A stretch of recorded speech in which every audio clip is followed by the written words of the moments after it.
자, 메데바사의 다리오 왕. 이 다리오 왕은 총리 이제 셋을 두었습니다. 총리 셋을 두어서 이제 전국을 127개로 나눠서 총리 3명에 이제 다스리게 했죠. 그런데 이제 뛰어난 다니엘을 이제 그 3명 중에서도 제1의 총리로 두어서 다니엘을 통해서 이제 전국을 다스리게 했습니다. 자, 그 말은 3명 중에 이제 다른 2명은 총리 3명이었는데 강등돼 있다라는 의미죠. 총리이지만 그보다 위가 이제 다니엘이니까. 그러니 이것이 다른 두 총리로 하여금 다니엘에 대한 미움과 이제 질투를 불러일으키겠죠. 그들이 생각하기에 이런 거죠. 유다에서 포로로 끌려온 주제에 또 지금 이때는 나이가 되게 많지 않습니까? 한 8, 90대 정도 됐을 텐데 나이도 많은 주제 등등 다니엘을 이제 깎아내리려는 것들이 그들 마음속에 굉장히 많았겠죠. 시기를 엄청 했을 겁니다. 그래서 처음에는 이 다니엘의 약점을 잡으려고 그랬죠. 그래서 그 약점을 빌미로 해서 이제 끌어내리려고 했더니 아무리 찾아도 어떠한 근거도 아무런 허물도 이제 발견을 하지 못하는 거죠. 그만큼 다니엘은 충성스럽게 이 나라를 섬겼던 이제 훌륭한 인물이었던 겁니다. 그렇다고 해서 뭐 이들이 아이고 안 나오네. 그래서 뭐 그냥 멈추지 않았겠죠. 포기할 사람들이 아닙니다. 다니엘을 이제 넘어뜨릴 방법을 이제 찾아내는데 그것은 이제 하나님을 섬기는 일, 즉 이제 종교적인 일로 접근을 한 거죠. 다니엘이 하나님을 잘 섬기는 사람이다, 훌륭하게 섬기는, 잘 섬기는 사람이라는 것을 그들 모두 다 알았습니다. 그래서 이제는 정반대로 가는 거죠. 다니엘의 이제 강점을 이용해서 그를 넘어뜨리려는 계략을 세웁니다. 이것이 이제 사탄이 우리를 향해 정죄하는, 버리는 계략과도 비슷하죠.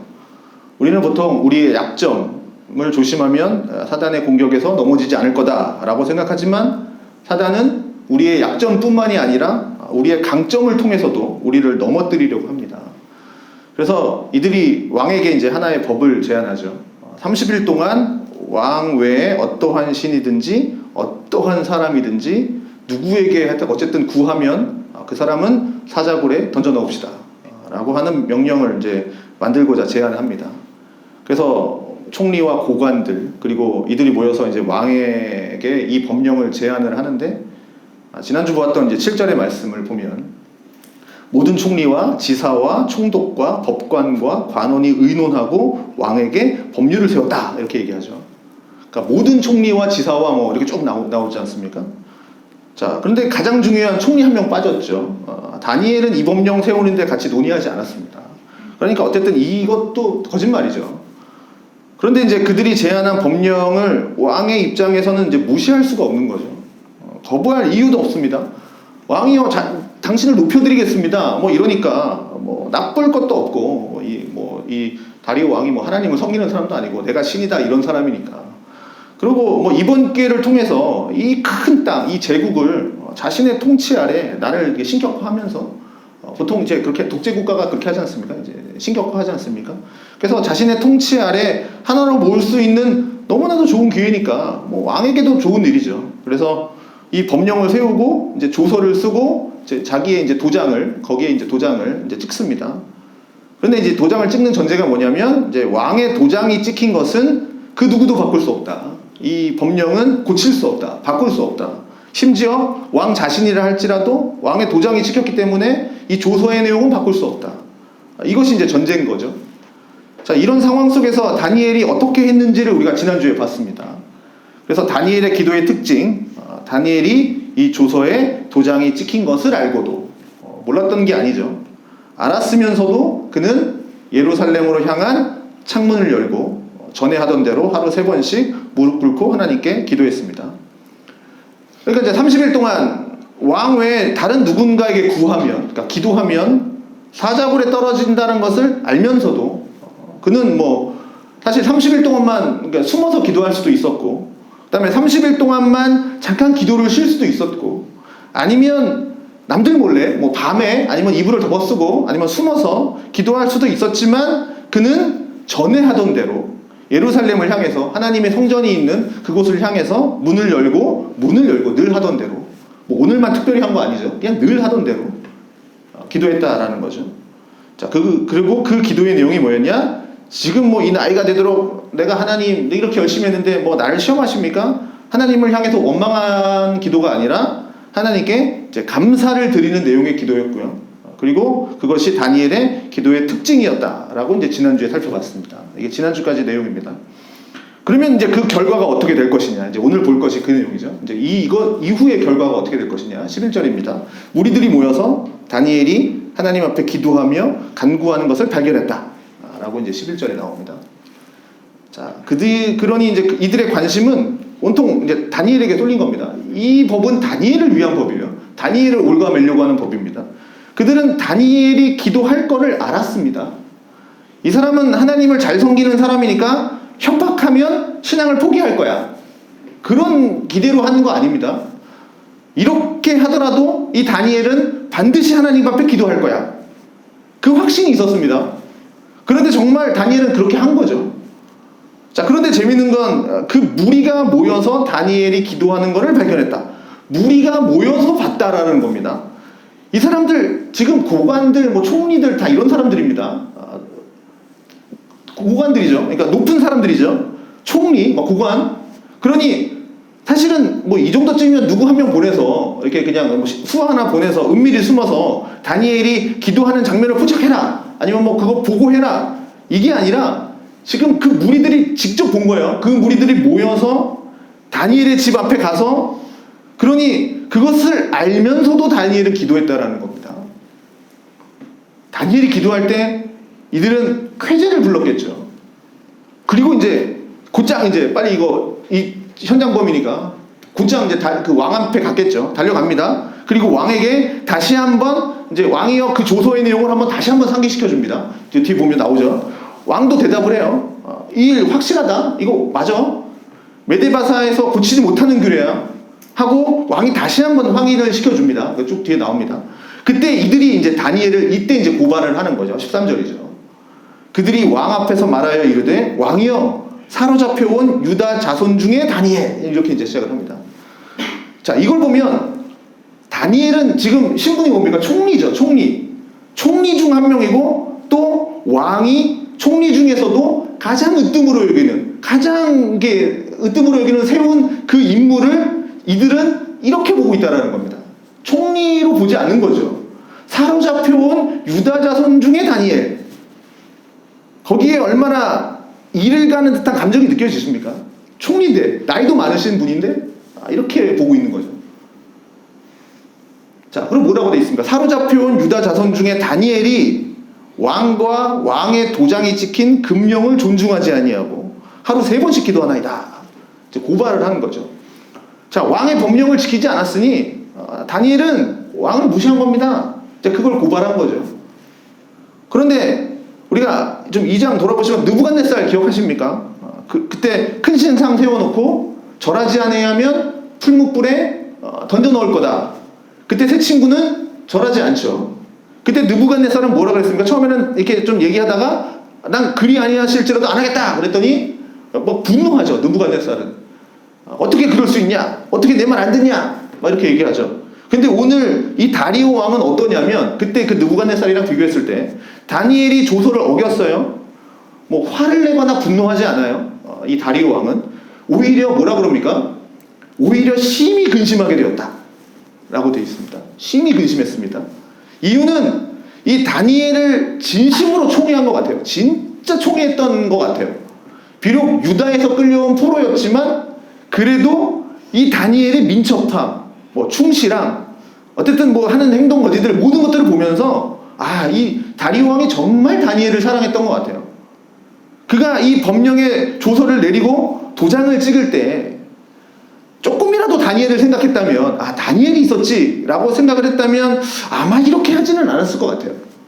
그런데 이제 그때는 도장 찍을 때는 그냥 너무 좋으니까 나 높여줄 테니까 너무 좋으니까 그냥 도장을 찍었던 것 같아요. 생각 안 했던 것 같아요. 이제 와서 후회해봐야 소용이 없는 거죠.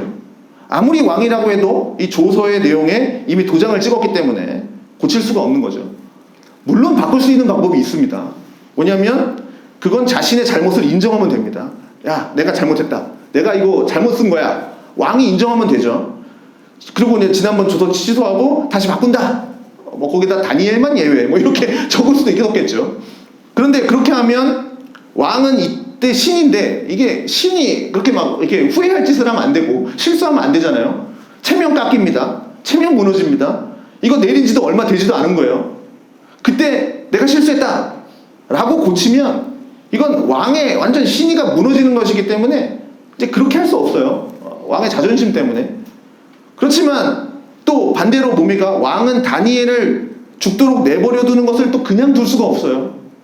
자기 방식대로 어떻게 해서든 좀 다니엘을 좀 구해보려고 또 해요. 노력을 합니다. 아마 뭐 이렇겠죠. 법 전문가들을 불러서 이 사람을 좀 빼낼 수 있는 방법이 뭐가 있을까? 아마 법 전문가들한테 물어봤을 것 같아요. 논의도 해보고 다 해봤지만 이제 구할 방법이 없는 거죠. 그리고 보통 고대 사회는 이때 당시에는 보통 이제 아침에 사용을 하는 게 아니라 이제 해질 때 합니다. 해질 때 사용을 집행했으니까 만약에 이 조서를 아침에 얘기했다면 이 신하들이 왕에게 고발을 아침에 했다면 아마 하루 종일 해가 질 때까지도 아마 고민을 했던 것 같아요. 심히 근심하여 어떻게 하면 살릴 수 있을까? 그 방법을 찾으려고 했지만 결국엔 찾아내지 못했던 것 같아요. 다니엘을 구해보려고 막 애를 쓴 거죠. 결국 다리오 왕은 다니엘을 살려낼 방법을 못 찾은 겁니다. 그래서 무리들이 계속 이제 왕을 압박을 하는 거죠. 왕을 계속 압박합니다. 왕께서 세우신 금령과 법도는 고치지 못할 겁니다. 못 고칩니다. 이제 막 얘기를 하는 거죠. 계속 압박하는 겁니다. 왕을.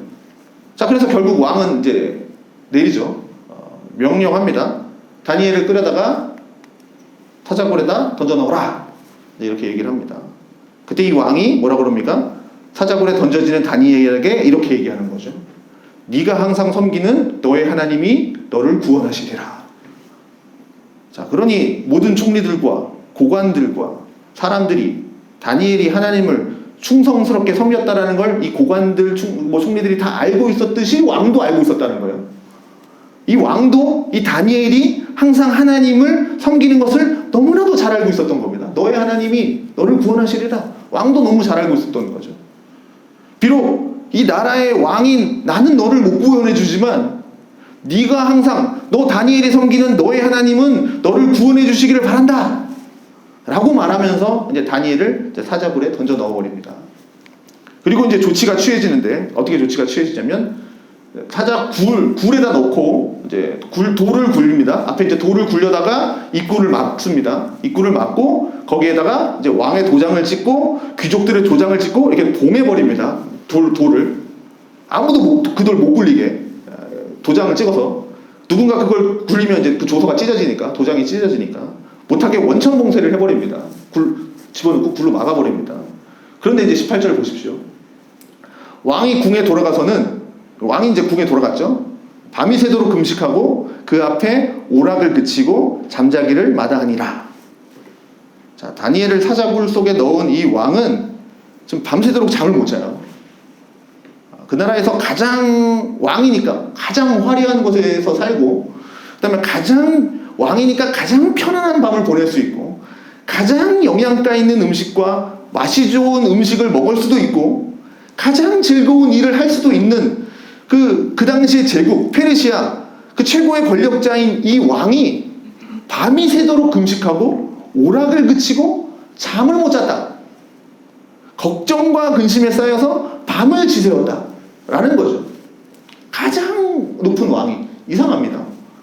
그렇지만 우리는 알고 있죠. 다니엘은 어떠한 밤을 보냈는지. 이와 반대로 어둡고 다니엘이 들어간 곳이 어디입니까? 사자굴이잖아요. 어둡고 캄캄하고 굶주린 사자가 으르렁거리고 아마도 뭐 다니엘이 처음 들어가는 건 아닐 것 같아요. 이전에 들어갔던 사람들이 사자들의 먹이가 돼서 아마 죽은 시체의 뼈도 막 있었을 거고 그 사자굴에. 그래서 뭐 굴이 뭐 깨끗했겠습니까? 악취로 진동을 했을 것이고 뭐 무서운 사자굴이었지 않겠습니까? 아마 모두는 예상했을 것 같아요. 다니엘이 이 사자굴에서 아주 고통스럽게 사자에게서 물려서 사자에게 뜯기고 고통스럽게 죽어가고 있을 것이다 라고 모두 다 그 밤에 이제 생각을 했을 겁니다. 그 다니엘을 모함했던 사람들이 그때. 그래서 가장 비참하고 가장 어두운 곳에서 가장 고통스러운 밤을 보내야 했던 다니엘이라고 생각했지만 그러나 다니엘은 어떻게 됐습니까? 그 누구보다도 가장 편안한 밤을 보냈습니다. 이제 이게 놀라운 대조인 거죠. 왕과 다니엘의 대조. 18절에 나오는 이 왕이 보낸 밤의 모습과 그리고 사자굴에 들어간 다니엘의 모습. 놀라운 대조를 이루고 있는 거죠. 그렇죠? 다니엘은 아무것도 없는 두려움의 장소에 떨어진 겁니다. 그렇지만 그곳에 임하신, 그 두려움의 장소에 임하신 하나님이 함께 하셨습니다. 사자들이 있고 거기 들어가면 죽는 곳이지만 그러나 그곳에는 하나님도 함께 하셨다라는 거죠. 그러나 반대로 왕은 세상이 볼 때 물질적으로 다 갖춘 곳입니다. 권력을 갖고 있습니다. 그렇지만 하나님과 함께하는 그 평안함, 하나님이 함께 하시는 그 평안함이 무언지를 이 왕은 모르기 때문에 그런 화려한 곳에, 좋은 곳에 있었지만 근심에 쌓인 채 밤을 지새우고 있었다라는 거죠. 그래서 이게 잘 생각해야 돼요. 우리에게 참 평안이라는 게 뭔가? 우리가 쌓아놓은 그런 물질, 내 통장의 공의 개수, 물질 소유에 의해서 평안한 것이 아니라 우리의 삶 속에 임하신, 내 삶 가운데에서 함께 하신, 임하신 하나님의 임재, 하나님의 은혜, 그 속에서 나온다. 그 참된 평안이 그 속에서 나온다라는 것을 이 사자굴에 들어간 다니엘을 보면서 우리는 배우게 되는 거예요. 내가 환난 속에 들어갈지라도 하나님이 함께 하시면 거기는 천국이 되는 거죠. 자, 그래서 어떻게 됩니까? 이튿날에 왕은 새벽에 일찍 일어나서 이제 급히 사자굴로 달려갑니다. 이 왕이 다니엘이 들어있는 그 굴 속에 이제 가까이 가서 이제 소리를 지르면서 이제 다니엘에게 묻는 거죠.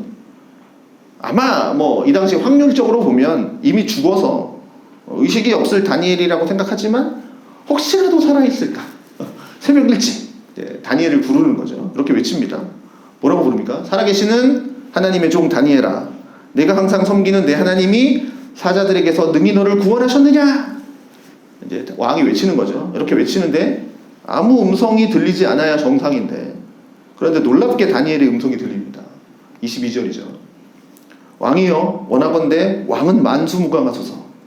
나의 하나님이 이미 그의 천사를 보내어 사자들의 입을 봉하셨으므로 사자들이 나를 상해하지 못하였사오니 이는 나의 무죄함이 그 앞에 명백함이오며 또 왕이여, 나는 왕에게도 해를 끼치지 아니하였나이다. 이제 다니엘이 외치는 겁니다. 자, 하나님께서는 이 세상의 법과 하나님의 법 사이에서 비록 세상에게는 버림받았다 할지라도 하나님의 법을 택한 이 다니엘을 그냥 내버려 두시지 않았다라는 거죠.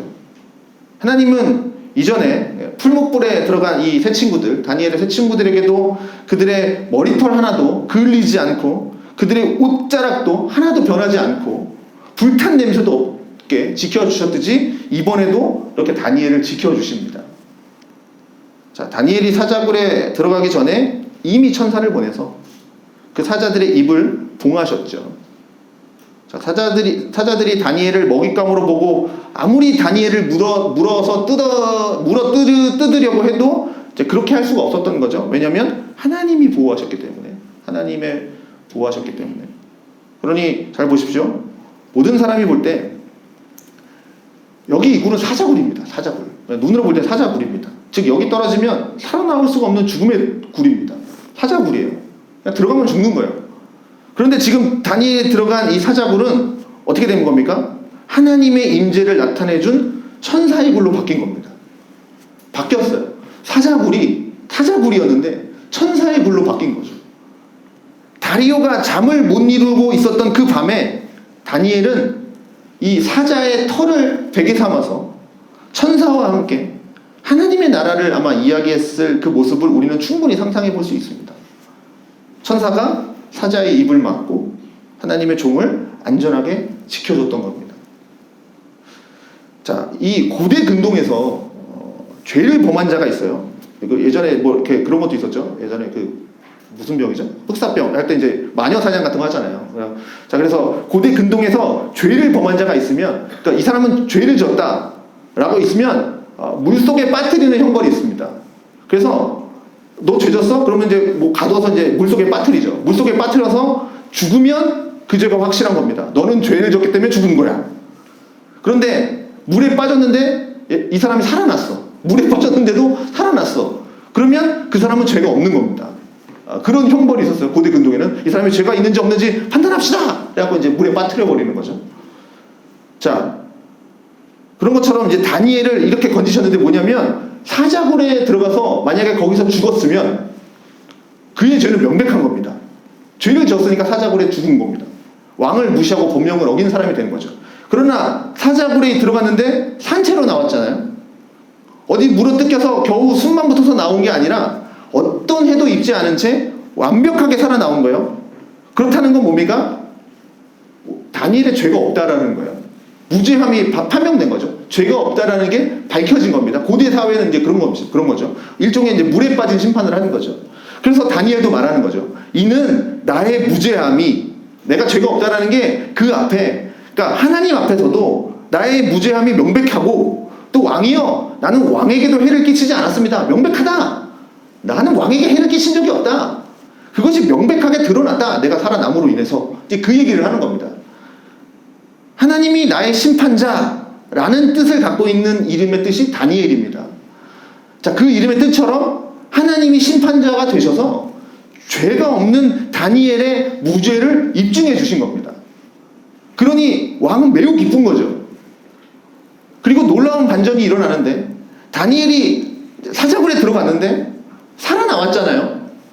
죄가 없는 게 판명됐잖아요. 다니엘은 죄가 없는 거잖아요.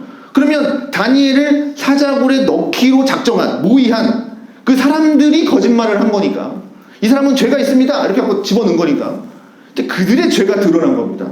그래서 어떻게 합니까?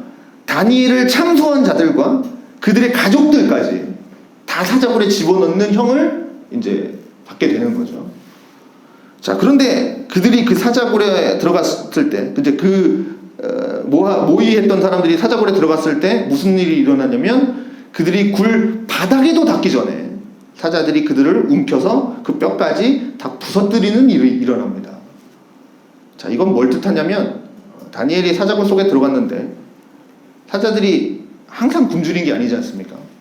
사자들도 뭐 늘 사냥하러 다니는 거 아니잖아요. 그래서 배가 부르면 앞에 먹잇감이 있어도 안 먹지 않습니까? 건드리지 않아요. 배가 부르면 그냥 사냥 안 하고 가만히 있겠죠. 사자들이 배가 불러 있으면. 그러면 다니엘이 들어갔을 때, 참 재수 좋게 사자들이 그 전에 많이 먹었어. 그러면 배가 안 고파. 그러면 다니엘이 들어와도 꼼짝 안 하고 있었겠다. 뭐 그렇게, 그래서 살았다. 이렇게 생각할 수도 있었겠죠. 만약에 그렇다면.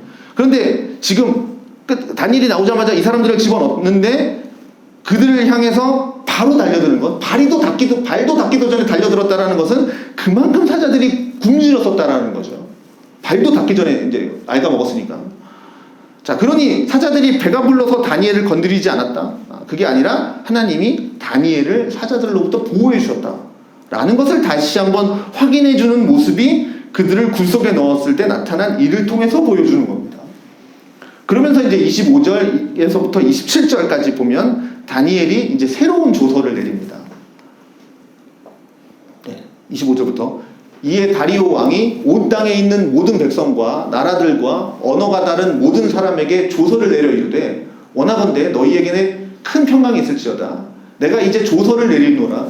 내 나라 관할 아래에 있는 사람들은 다 다니엘의 하나님 앞에서 떨며 두려워할지니 그는 살아계시는 하나님이시요 영원히 변하지 않으실 이시며 그의 나라는 멸망하지 아니할 것이요 그의 권세는 무궁할 것이며 그는 구원도 하시며 건져내기도 하시며 하늘에서든지 땅에서든지 이적과 기사를 행하시는 이로써 다니엘을 구원하여 사자의 입에서 벗어나게 하셨음이니라 하였더라. 이 조서를 내린 겁니다. 그전 조서는 뭐였습니까?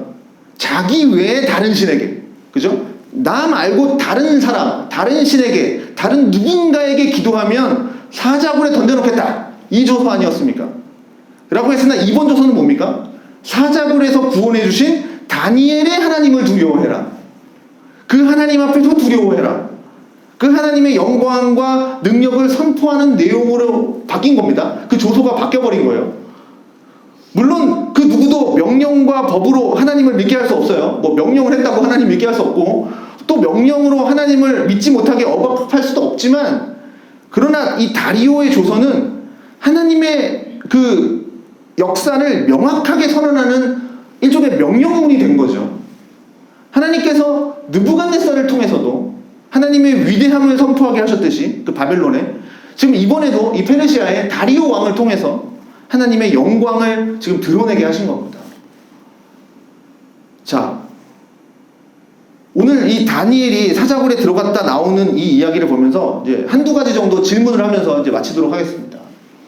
우선 첫째는 다니엘이 포로로 끌려왔어요. 포로로 끌려와서 거의 한 70년, 한 15살 정도까지는 이제 뭐 유다에서 있다가 이제 이후에 이제 끌려왔죠. 거의 한 70년 지나도록 바벨론과 이 메데바사 이제 이렇게 다니엘이 있었는데 그동안 다니엘이 했던 수고는 충성했잖아요. 그 나라에 충성을 하면서 자기 역할을 감당했잖아요. 그러면 다니엘의 수고는 무엇을 변화시켰을까? 이런 질문을 한번 던져볼 수 있습니다. 무슨 말이냐면 다니엘이 10대 때 한 15세쯤 돼서 바벨론의 포로로 끌려왔고 그 다음 어떻게 했습니까? 그러면서 출신과 또 지혜롭고 용모가 좋은 사람들을 뽑아서 왕 앞에 서게 했을 때 다니엘도 뽑혔죠.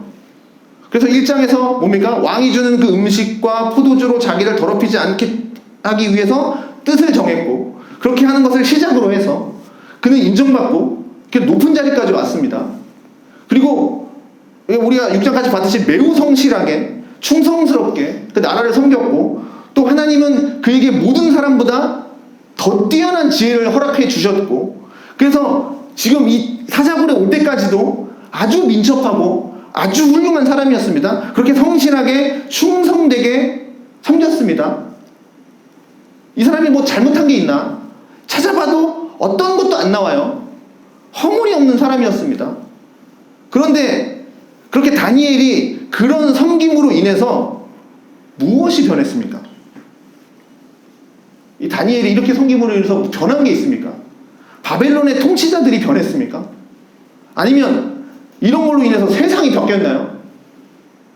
물론 느부갓네살이 보면 뭐 마지막에 좀 변하긴 하죠. 약간 7년 동안 좀 환난 당하고 변하기도 하지만 그것도 하나님께서 그를 무너뜨리시고 다시 회복시키는 과정에서 그런 변화가 있기는 했지만 느부갓네살이 막 조서를 내리고 다니엘이 하나님을 섬겨라, 뭐 그를 두려워해라 했다고 해서 그렇다고 해서 세상이 하나님 앞에 막 엎드려 막 회개하면서 하나님을 섬겼냐?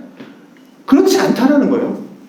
그리고 우리가 5장에서 봤던 것처럼 벨사살, 바벨론의 마지막 왕 벨사살을 보면서 하나님 섬기지 않습니다. 그리고 지금 이 다리오 시대 다른 총리들과 고관들과 여러 사람들을 보면 전혀 바뀐 거 없어요. 다니엘은요 거의 70년 아주 훌륭하게 섬기고 살았습니다.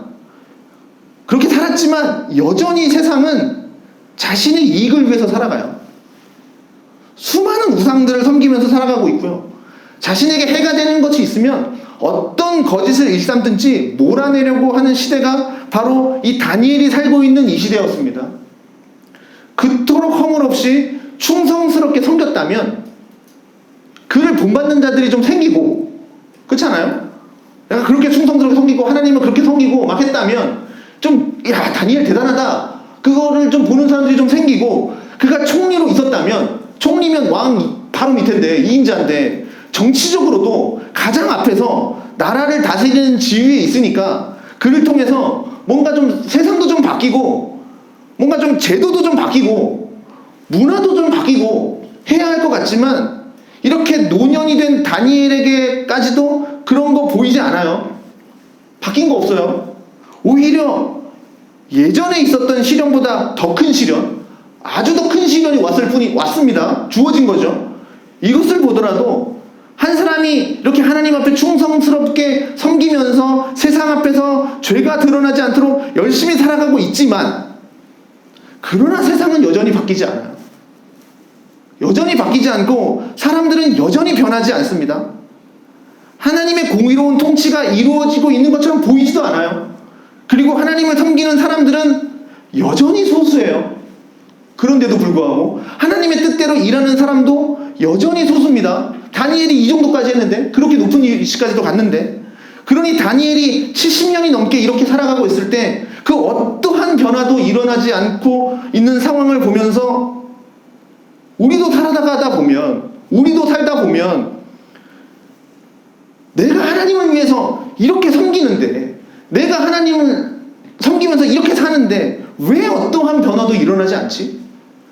왜 내가 있는 직장, 왜 내가 있는 가정, 왜 내가 있는 교회, 내가 있는 그런 다양한 곳들 왜 내가 만나는 사람들은 왜 변하지 않지? 그렇다고 내가 게으르고 아무것도 안 하고 그냥 세상에 휩쓸려 살지도 않고 하나님의 뜻대로 살기를 위해서 내가 애썼고 힘썼고 또 내가 이렇게 기도도 하고 하나님의 말씀을 구하고 그렇게 사는데 왜 아무런 변화도 일어나지 않을까 하는 일들을 우리도 많이 봅니다. 우리도 그런 거 접하지 않습니까? 내가 지금까지 수십 년 동안 신앙생활하면서 내가 있던 곳이 변했습니까? 여러분? 세상의 사람들이 변했습니까? 내가 그렇게 주님의 나라를 위해서 열심히 헌신을 했는데 내가 있는 곳에 주님의 나라를 세워보겠다. 내가 있는 그곳이 예배 장소가 되겠다 했는데 변했습니까? 아니죠. 그러니 이런 시간들이 길어지면 길수록 어떻게 됩니까? 허무함이 더 많이 생깁니다. 허무함. 내가 이렇게 섬기는 게 무슨 유익이 있을까? 괜히 내가 시간 낭비만 하고 있는 게 아닐까? 헛된 일을 하고 있는 게 아닐까? 나도 세상 사람들이 말하는 저들의 좀 지혜에 좀 장단 좀 맞춰주고 살아가는 것이 더 지혜로운 게 아닐까? 여러 생각들이 들게 됩니다. 세상은 조금도 변화의 기미가 보이지 않아요. 오히려 예전보다 더 악한 일들이 버젓이 행하고 있는 세상이 되어져 가고 하나님의 뜻에 반하는 일들이 이제 세상의 법령이 되었습니다. 예전에는 그런 것들이 법령까지 아닌 이제 법령들이 됩니다. 이제 나오잖아요. 그런 세상이 지금 세상을 다스리고 있는 시대가 되었습니다. 이제 사람들의 생각도 다양해졌어요. 이제는 하나님만 말하면서 살아갈 수 없는 시대입니다.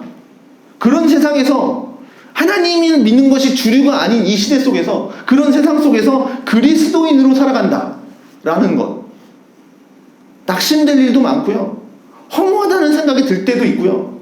지금까지 이렇게 살아온 것에 대해서 힘이 쭉 빠져버리는 그런 일들도 많이 일어나는 세상입니다. 유다 백성들은 어땠을까요? 유다 백성들은? 그들도 포로로 끌려간 지 70년이에요. 70년입니다. 바벨론 포로로 끌려와 살아가는 동안 처음에는 포로로 끌려가는 것이 비참했겠죠. 우리나라가 망했네. 이제 어떻게 될까? 그들도 근데 70년 정도 되면 이 바벨론에서 살아가는 법을 터득했을 겁니다. 어떻게 살아가면 되는가? 바벨론의 문화에서 익숙해져서 살아갔을 겁니다. 그러니 다시 유다로 돌아가고 다시 예루살렘으로 돌아가기가 더 어렵게 되었죠. 거기서 어느 정도 정착을 하면 돌아갔겠습니까? 야곱이 그랬죠. 야곱 21년 살았습니다. 그죠? 21년. 돌아가는 게 쉽겠습니까? 그리고 바벨론에 의해서 예루살렘이 무너졌어요. 성전이 불탈 때 그때 얘기했죠. 이 고대 전쟁은 신과 신의 전쟁이라고. 여호와는 바벨론의 신에게 이미 패한 겁니다. 그래서 여호와께서 이 바벨론으로부터 우리를 구원해 줄 것이다. 애굽의 바로에게서 모세를 통해서 이스라엘을 구워주셨던 그 10가지 재앙을 통해서 이스라엘을 구원해 주시던 그 홍해를 가르시던 그 구원해 주시던 그런 일들이 일어나지 않을 거다. 희망이 사라져버린 거예요. 왜냐하면 하나님이 졌으니까 이 바벨론의 신에게. 그러니 유다 백성들도 어떤 신앙적 희망 그런 것 없이 그냥 세상 속에서 살아가고 있는 거죠. 그렇지만 그 가운데에서도 다니엘은 꿋꿋이 하나님을 섬겼다라는 거죠. 눈에 보이는 변화는 당장 일어나지고 있지 않아도 그는 꿋꿋이 하나님을 섬겼습니다. 다니엘은요, 노력과 충성스러운 섬김으로 아무런 변화가 일어나지 않는다고 해도 굳건히 주님을 신뢰하면서 섬겨야 한다는 것을 우리에게 가르쳐주고 있다는 겁니다. 그래서 죄악이 너무 방대해서 그 죄에 맞서게 되면 지금 이 다니엘이 겪는 것처럼 오히려 세상에게 조롱당하고 개인적인 위험에 처할 수 있어요. 그렇지만 그럼에도 하나님이 우리에게 요구하는 것은 뭐냐? 바로 그 자리에 서서 굳건하게 하나님을 바라보라 라는 겁니다. 그러니 당장 한 사람의 섬김, 한 사람의 헌신, 이걸로 세상 바뀌지 않습니다. 사람들이 바뀌지 않아요. 그리고 오히려 너 그렇게 사는 것으로 인해서 오히려 세상은 우리를 더 조롱할 것이고 어려움에 처할 때도 있습니다. 그러나 하나님이 우리에게 요구하시는 게 뭐냐? 그런 상황에서도 신실하게 하나님 한 분만을 바라보라는 겁니다. 또 하나의 질문은요. 다니엘은 그렇게 신앙으로 살아갈 때 하나님이 지켜주셨습니다. 그렇게 살아갈 때 세상이 다니엘을 미워하고 박해하고 할 때도 하나님은 다니엘을 지켜주셨습니다. 사자의 입을 막는 것을 통해서. 그런데 모든 신자들이 다니엘이 경험한 기적 같은 경험을 경험하느냐? 그렇지 않잖아요. 그래서 질문이 들잖아요. 다니엘은 막아주셨는데 왜 우리는 막아주시지 않지? 이런 질문 생기잖아요. 성경의 인물들은 잘도 구해주시더만 왜 나는? 다니엘 이후도 수많은 사람들이 신앙 때문에 그 신앙을 지키기 위해서 숱한 시련 당하죠. 우리가 잘 아는 카타콤들, 이런 거, 로마의 압제들, 기독교 박해 이런 거. 그리고 지금도 여전히 수많은 사람들이 이 신앙 때문에 고통을 당하고 있습니다. 기독교인들이 1년에 몇십만 명씩 죽죠. 핍박받고 있습니다. 그런데 이 환난과 핍박 가운데 있는 모든 성도들이 다 다니엘처럼 천사가 와서 사자들이 입 막아주고 하는 그런 기적 경험하지 않아요. 로마의 원형 경기장에서 아시다시피 그리스도인들이 끌려가죠. 로마 원형 경기장에 그리스도인들이 끌려갑니다. 그리고 사자들을 경기장에 투입시킵니다. 그래서 그 사자들이 그리스도인들을 물어뜯는 일들을 많이 했습니다. 로마 시대 때. 핍박하기 위해서. 그리스도인들 핍박하기 위해서. 그러면 그렇게 물려 죽는 순교자들이 많았다는 건데 하나님이 그들도 다니엘처럼 이렇게 대우를 해주셔야 한다면 그러면 그 원형 경기장에 그리스도인들 끌려 나왔고 사자들이 사방에서 막 으르릉대면서 들고 있을 때 하늘에서 하나님이 막 천사가 내려와서 다니엘처럼 그 사자들이 입 막아주고 그리스도인들을 다 보호해 주셔야 되는 거 아닙니까? 이 사람들이 기도 안 했겠습니까? 열심히 기도했겠죠. 그러면 로마 사람들이 보면서 와, 이 다리오 왕처럼 저들이 하나님 정말 살아계시구나. 저들의 예수가 정말 살아계시구나. 저 높으신 하나님을 내가 섬겨야 되겠구나. 그렇게 놀라움을 금치 못하고 막 그리스도인 높이고 하나님 높이고 막 그런 일들이 일어나면 참 좋겠지만 우리 생각에도 그랬으면 더 좋을 것 같은데 그런데 그런 일 전혀 일어나지 않아요.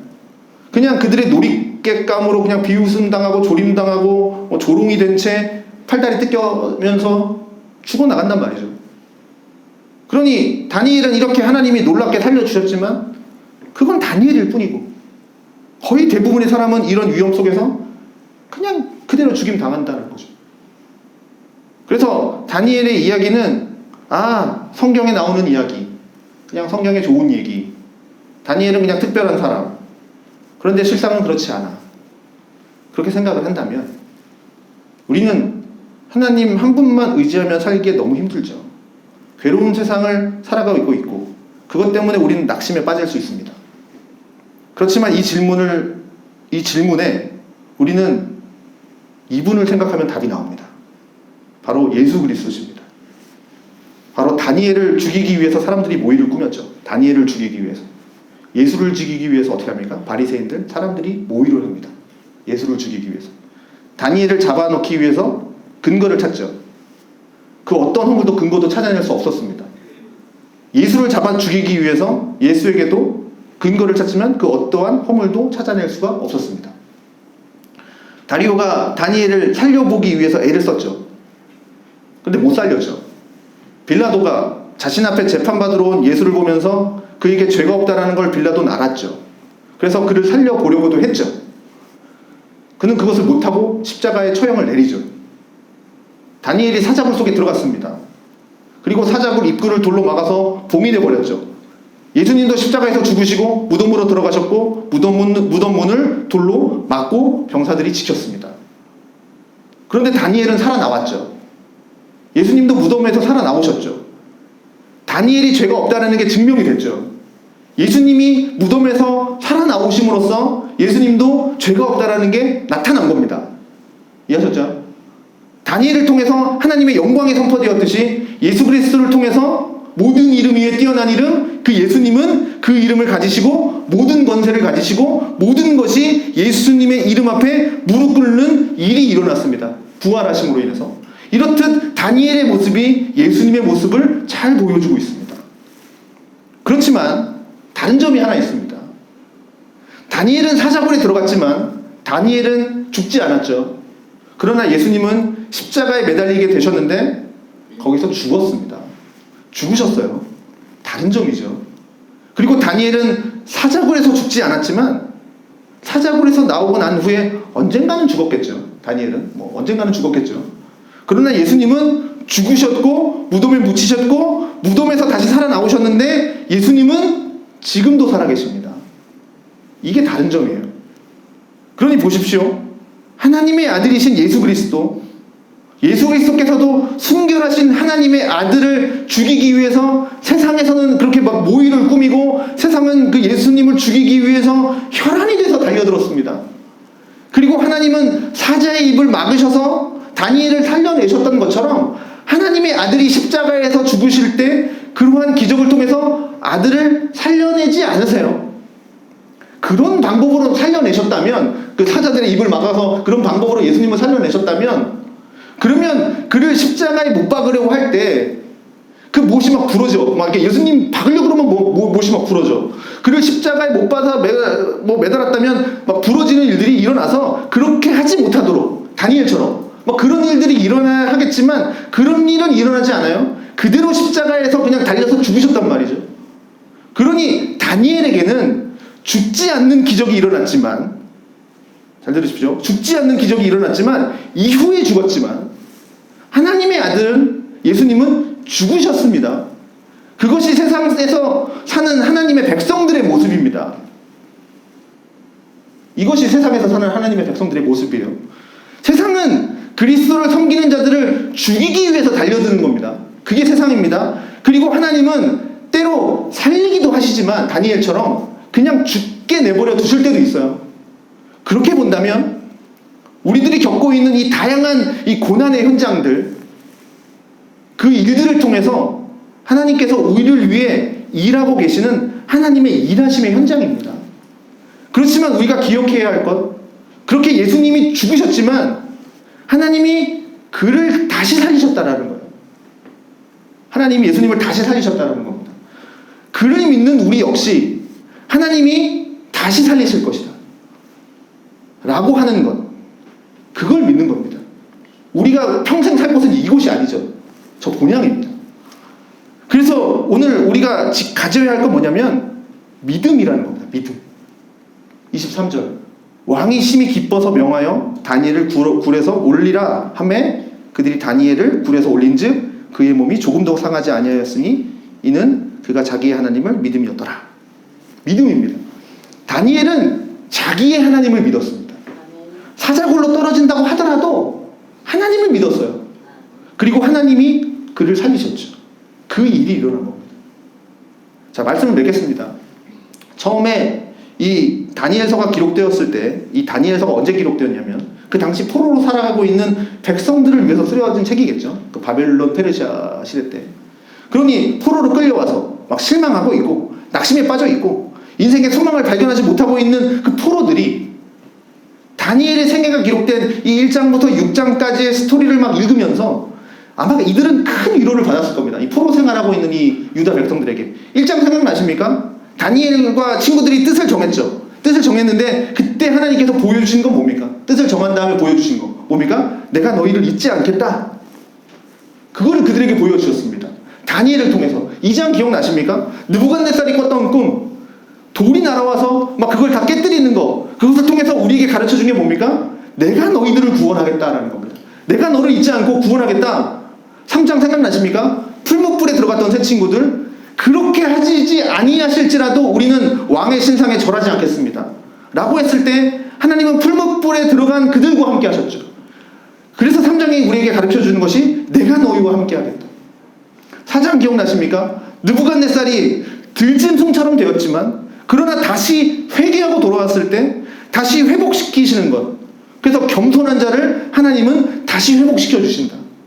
그것을 보여주셨고 5장 벨사살 왕, 그 손가락 글씨 나왔던 그 말들, 메네메네 데겔 우바르신, 교만한 자를 내가 심판하겠다 라는 메시지예요. 그러면 보십시오. 내가 너희를 잊지 않겠다. 내가 너희를 구해주겠다. 내가 너희와 항상 함께하겠다. 겸손한 자를 높이겠다. 그렇지만 교만한 자는 심판하겠다 라고 하는 이 메시지를 지금 이 포로들, 이 지금 바벨론, 이 페르시아의 포로들, 이 백성들에게, 하나님의 나라의 백성들에게 주고 있으면서 마지막 6장에 와서는 그러니 나를 믿어라. 그걸 말하는 겁니다. 그래서 그래서 다니엘서는 6장까지 이 다니엘의 생애와 역사들이 기록되어 있고, 이제 7장부터는 다니엘이 받은 예언들이 기록되어 있는데, 이런 복음의 의미를 알고 있어야 7장부터 주어지는 그 예언의 의미가 뭔지를 이해할 수 있습니다. 그것이 지금 포로에 빠져있는 이 이스라엘 백성들과, 그리고 지금 이러한 세상을 살아가고 있는 우리에게 주는 메시지입니다. 내가 너희를 이치하겠다. 구원하겠다. 내가 너희를 반드시 하게 하겠다. 겸손한 자를 회복시킨다. 나를 믿어라. 오늘 마지막 본문은 뭐라고 말씀하고 있습니까?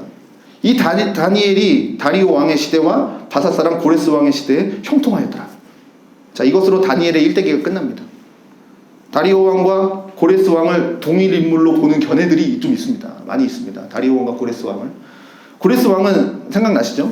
고레스, 페르시아의 왕, 고레스 칙령. 예를 들어서 유다를 예루살렘으로 돌아가게 하고 성전을 다시 짓도록 이제 칙령 내리는 왕이지 않습니까? 70년의 포로 생활이 끝나고 다시 돌아가게 되는 때가 온 겁니다.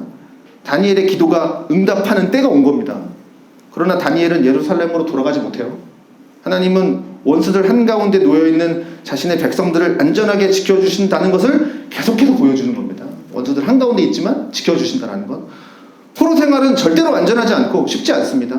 그러나 하나님의 백성들은 이 땅에 포로로 살면서 아직 오지 않는 그 본향을 바라보면서 사는 소망으로 살아야 하는 거고, 결국 그들의 실제적인 삶은 포로로 살고 있는 이 땅에서 그 세상을 섬기면서 살아가야 한다라는 거예요.